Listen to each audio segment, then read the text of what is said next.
Chronique des jours étranges, 15 janvier. J'ouvre les volets, ce matin. J'ouvre les volets que j'avais fermés hier soir, pour garder un peu la chaleur, parce qu'il m'a semblé qu'il faisait plus froid que d'habitude. Enfin, d'habitude. Il n'y a plus d'habitude. Plus froid que le jour précédent, que les 2 nuits précédentes où je n'avais pas fermé. Non, je n'ai pas pour habitude de fermer les volets. Je n'aime pas me réveiller dans le noir. Tout est blanc comme neige. Mais c'est la gelée sur les longues herbes, parce qu'il a tant plu cette saison, et même jusque tard, que l'herbe a repoussé, bien drue, un tapis très épais, tout gelé. Chaque bordure de brin d'herbe se hérisse d'une petite poudre blanche, hérissée, piquante, craquante, vibrante, scintillante. Je vais chercher mes bûches et l'herbe craque sous mon pas. J'aime bien. Je voudrais bien détacher le drap qui pend depuis quelques jours, mais comme il revient toujours une ondée ou une gelée, il n'est toujours pas sec. Le fil à linge aussi se hérisse. Il se hérisse de ces petits cristaux tout petits. Et l'arête du drap, là où il pend sur la corde à linge aussi, et tout le drap est poudré de givre. Alors je renonce. Et je vais me chercher tout simplement et sagement 2 énormes bûches. Je préfère ne pas regarder ce qu'il reste au bûcher parce que je ne sais pas pour combien de temps j'en ai de ce bois-là. Et même si il y a déjà 2 ans je l'avais acheté, censément bien sec, à mon voisin, du bout de la route là-bas, eh bien, oui, dans l'Allier, le bois sec, c'est 3 ans, c'est pas 2. Mais avec des années aussi humides, même 3 ne suffisent pas. Et d'ailleurs, le bois de 2 ans, il y a 2 ans, donc du bois de 4 ans, eh bien non, il n'est pas sec. Il pchite. Il ne sèche pas. Non, il n'a pas séché de toute cette saison. Et de toute la saison précédente, apparemment, ça ne lui a pas suffi non plus. Ou alors, c'était vraiment du bois vert. Mais je ne crois pas. Ce gars-là, il paraît qu'il a coutume de faire ça. La première livraison de bois est excellente, bien sec. Et quand on y revient, la deuxième, on est comme qui dirait un peu déçu. Très déçu. Même 2 ans plus tard. Alors je sors et puis je vois des choses.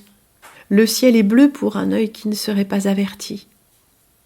Mais d'un bleu pâle, où l'on décèle les traces imperceptibles de longues traînées.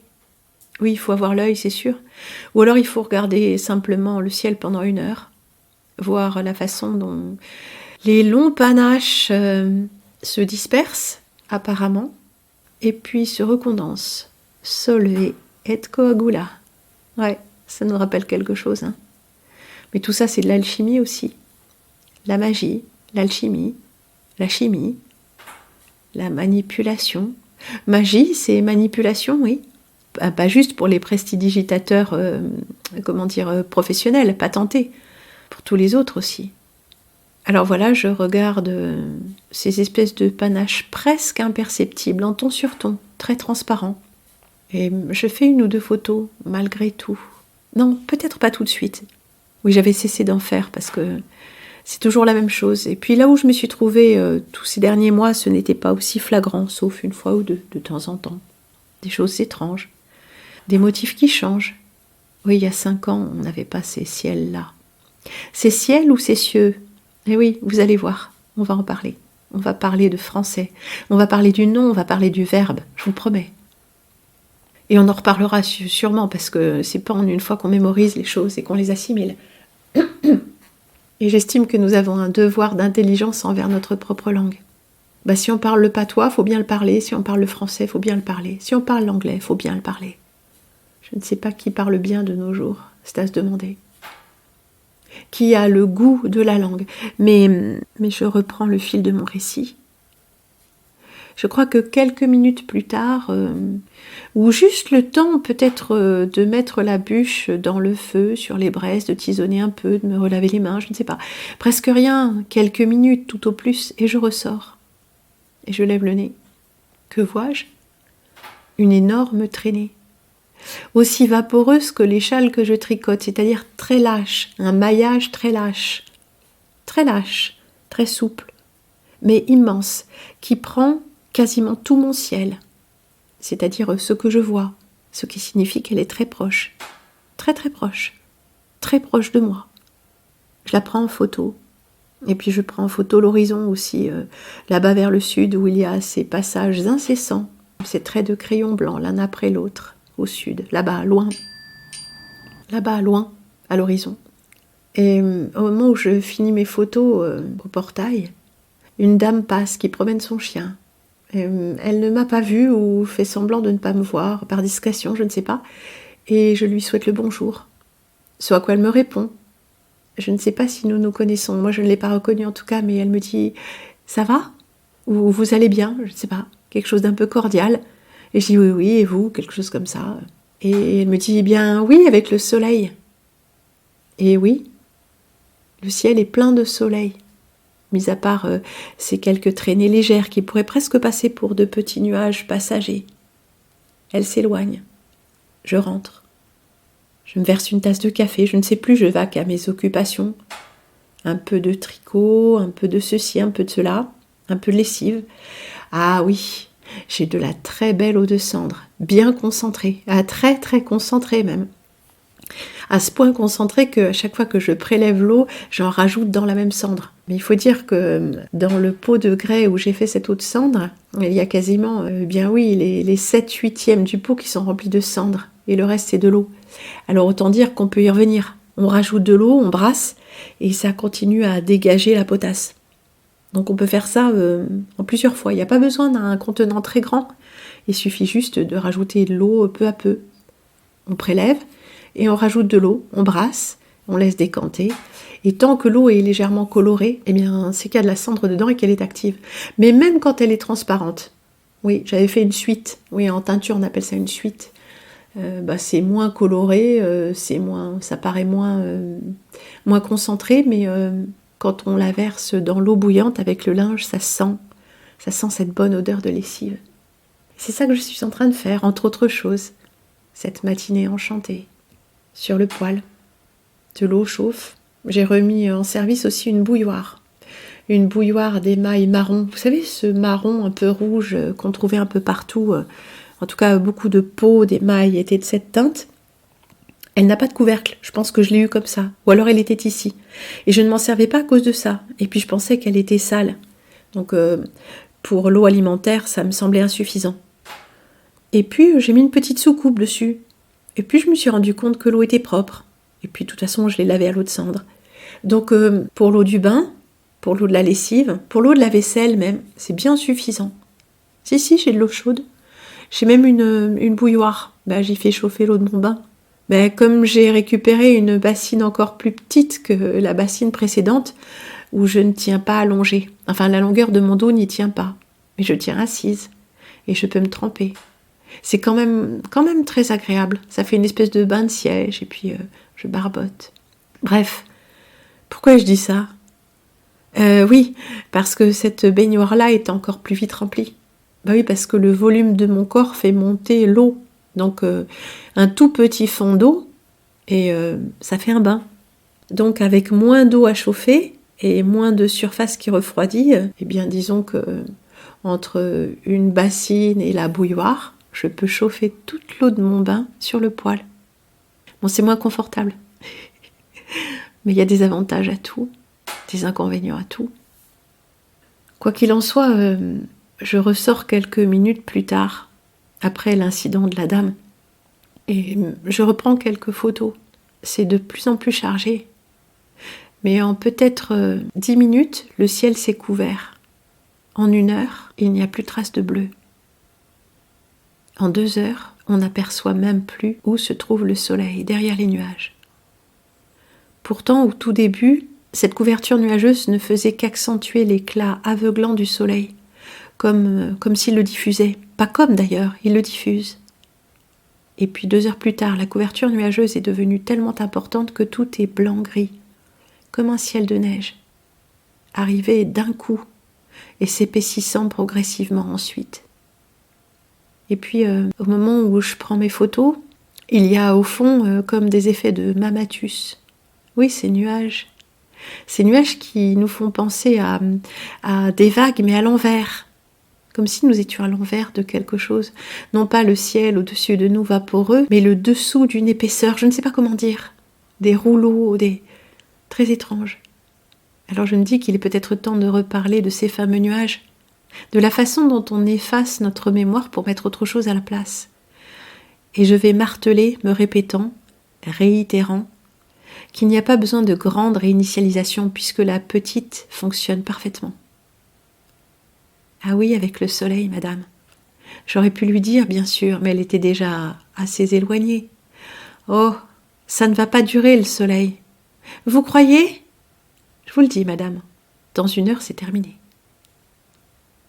Il est facile d'être prophète quand on est au courant des choses que les autres ignorent, n'est-ce pas ? Et je ne dis pas ça pour moi, quoique, ou pour ceux qui ont vu les ficelles. Et lorsque les choses se mettent en place, nous pouvons très aisément tirer les conclusions de là où elles nous emmènent, ou à l'échelle d'une journée tout simplement. Mais les autres, quand il fait aussi beau, sans trace d'un nuage au ciel, ils se disent oh, « on va avoir une belle journée, regarde, passe un nuage !» Puis on les verra au loin. Et puis, au fur et à mesure que le ciel s'obscurcit, leur propre mémoire s'efface. Ils ont appris le déni. Ils ont appris le déni comme fonctionnement quotidien. Alors leur esprit s'éteint. Leur intelligence s'éteint. Leur mémoire s'oblitère. Non, nous ne pouvons pas dire qu'ils vivent dans le présent. Je dirais plutôt que leur petit esprit, leur mental, est remis à jour, constamment. Ouais, les mises à jour, la mage, mise à jour, ouais. Remise à jour. La mode, c'est ça aussi, c'est une remise à jour constante. Ah, je me dis que la boîte sur laquelle j'ai posé mon micro bouge un peu, alors que j'ai les bras posés sur la table. J'espère que comme la dernière fois, ces petites oscillations ne s'entendront pas trop. J'en ai enlevé le plus possible, ce qui me fait un surcroît de travail. Faut croire que je m'en donne vraiment à plaisir, n'est-ce pas ? Alors le ciel est blanc, et il fait bon être à l'intérieur. Il fait bon se souvenir aussi que la vie est quelque part, même si elle n'est pas ici. Il fait bon se souvenir que c'est l'âge des révélations, l'heure des révélations. Et même s'il est cruel de ne plus pouvoir croire un seul instant à ce monde comme quelque chose de beau et naturel, parce que le soleil nous est enlevé, même quand il ne brille pas, il aveugle. Et quand il n'est plus là, ce n'est pas juste le soleil qui nous manque, c'est le bleu du ciel, j'insiste, le bleu du ciel, le bleu de l'espoir. On nous dit que c'est le vert la couleur de l'espoir. Le vert est la couleur du foisonnement végétal, de la vie qui crée de la vie indéfiniment. Mais le bleu est la couleur de la douce consolation, de l'espérance sans tache, de l'apaisement, de la joie tranquille. Alors même si le bleu n'est pas au ciel, il doit être en nous.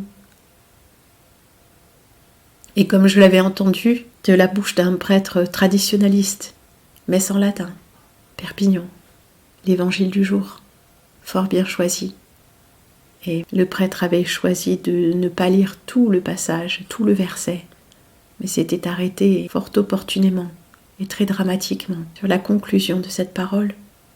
Il avait dit, revêtu de son autorité pontificale, le temps de la messe, dédié à l'élévation spirituelle, quels que soient les fondements de cette religion, nous sommes bien d'accord. Parlant d'autorité, il avait dit, d'une voix forte et sans micro, d'une voix pénétrée, d'une voix qui s'adressait à lui-même autant qu'à nous tous, pauvres pécheurs. Non, d'ailleurs, ce n'était pas l'évangile du jour, puisque c'était l'épître aux Colossiens de Paul. Ah, dans Paul, tout est bon. Enfin, tout ce qui fait sens, tout ce qui est poétique et élevé, est vraiment authentiquement élevé. Alors voici cette parole. Revêtez-vous du Christ. Revêtez-vous du Christ. Nous dépouillant de tout ce qui n'est pas, tout ce qui ne peut pas être considéré comme les attributs du Christ. Orgueil, ladrerie, calcul, bassesse, lâcheté. Nous dépouillant de tout ceci comme de vêtements souillés. Avec dignité et modestie, Osons parer notre être des plus belles qualités de notre âme. Revêtez-vous du Christ. Chers amis, revêtons-nous de splendeur. Non pas des oripeaux de ces différentes modes qui tournent en ridicule le sacré du corps divin qui nous a été prêté, qui dénature en nous par des formes et des matériaux, des coupes inappropriées, le matériau de la vie dont nous sommes dépositaires. Non, choisissons avec soin nos vêtements physiques. Choisissons avec soin notre attitude morale, en tout temps. Chers frères, revêtons-nous du Christ, de sa splendeur, de sa discrète splendeur. Tel le lys des champs, dont il est dit que le roi Salomon, dans toute sa grandeur, n'a pas été aussi richement vêtu. La livrée des oiseaux, la cuirasse étincelante du lézard, le poil soyeux de tous ces animaux qu'on appelle les gibiers, les écailles scintillantes des poissons, toutes ces choses merveilleuses sont l'œuvre de la vie, création spontanée, autonome du vivant, donc relevant de Dieu, de la parole, de la volonté non séparée du vrai Dieu vivant. Chers amis, revêtons-nous de cette splendeur, de cette vérité, de cette simplicité. En un mot, de cette droiture. Car rien autour de nous n'emporte plus la marque. La marque. Nous voyons bien de quelle marque nous sommes entourés. Nous sommes marqués. Il est de bon ton, il est devenu de bon ton du point de vue de la mode de s'imprimer la chair même. On appelle ça des tatouages. Et parce que c'est ancien, c'est une bonne chose. Parce que cela émane du monde tribal perdu, c'est une chose encore meilleure. Que de mensonges. Mensonge sur mensonge. Indignité sur indignité. Profanation sur profanation. Jusqu'à cette nature qui agonise sous nos yeux. Les arbres meurent. Les oiseaux se font de plus en plus rares. Papillons, fleurs, tout est moindre. De toute façon, la part laissée aux vivants est de plus en plus petite. Que dire de ces champs entiers dédiés aux panneaux solaires, où broutent les moutons, irradiés par ces champs électromagnétiques? Ah, la laine n'en sera pas bonne, non. La qualité de la laine a baissé, le saviez-vous? Les matelas que l'on faisait il y a 100 ans sont de laine très résiliente. Ils sont encore bons, disait un matelassier, l'un des derniers bien sûr. Mais ceux que l'on fait maintenant, ou disons depuis 40-50 ans, il faut les refaire tout le temps. Et de toute façon, la laine n'a plus de ressort. La laine elle-même, sa fibre. Tout est perdu, par manque de sens, par paresse, lâcheté. En perdant le goût de l'effort, nous avons perdu le goût de l'authentique. En perdant le goût de l'authentique, nous avons perdu le propre sens de notre vie. Alors quand le sens est perdu, il ne nous reste plus qu'à remplir de choses qui ont de moins en moins de sens. Et sauf à entreprendre le chemin inverse, il n'y aura aucun moyen de retrouver un bonheur durable, ou sinon un bonheur, une joie, ou même une raison d'être. Quelqu'un m'écrivait encore ce matin par message interposé, quelqu'un qui m'est proche, disons. « Oh mais je ne réfléchis pas autant que ça. » Oui, il était question de sentiments. Les hommes ne réfléchissent pas aussi loin que ça. Vraiment. Vraiment. Parce que ce sont des hommes? Parce qu'ils sont stupides? Ou parce qu'ils préfèrent le déni des sentiments? Parce qu'alors le danger émotionnel n'est pas loin? Que serait une vie humaine sans aucun effort, même émotionnel? Sans aucun surpassement de soi? Juste une fuite devant l'angoisse des émotions, devant l'angoisse du lendemain, devant l'angoisse de la relation. On dit que les hommes sont comme ça. Pour vous, chers amis, c'est vraiment ça un homme? Pour toi, homme, c'est vraiment ça un homme?